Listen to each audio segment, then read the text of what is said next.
Hello students, आज का जो टॉपिक है वो है समविभव पृष्ठ।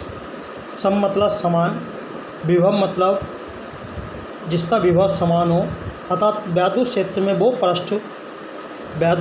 पृष्ठ जिसका विभव समान होता है उसे हम समविभव पृष्ठ कहते हैं।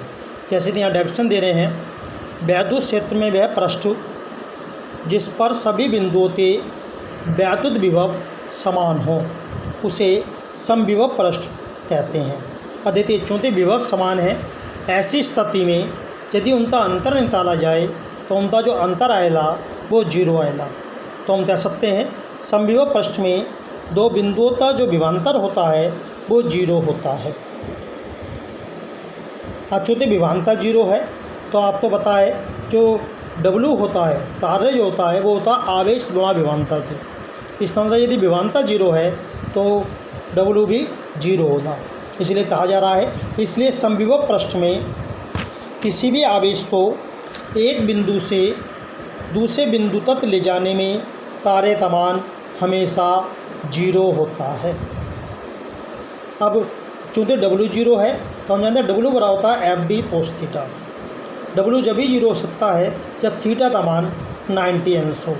इसलिए हम कह सकते हैं यह तभी संभव है जब वैद्युत आवेश को वैद्युत क्षेत्र में लंबवत ले जाया जाए।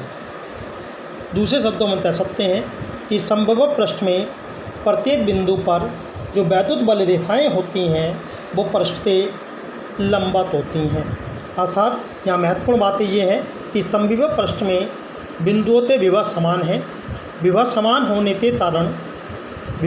होने के कारण उनका जो विभवांतर है वो जीरो होला। विभवांतर जीरो है इसलिए आवेश को मूवमेंट कराने में समविभव पृष्ठ में W का मान जीरो होला, और W जब भी जीरो होला थीटा 90 होला।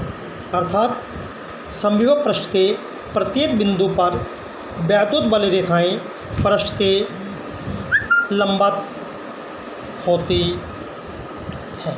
जैसे कि बोर्ड में क्वेश्चन आता है कि समविभव पृष्ठ के दो बिंदुओं के बीच 800 माइक्रोतुलांतों गति कराने में कितना कार्य करना होगा। देखिए यहाँ लिखा समविभव पृष्ठ।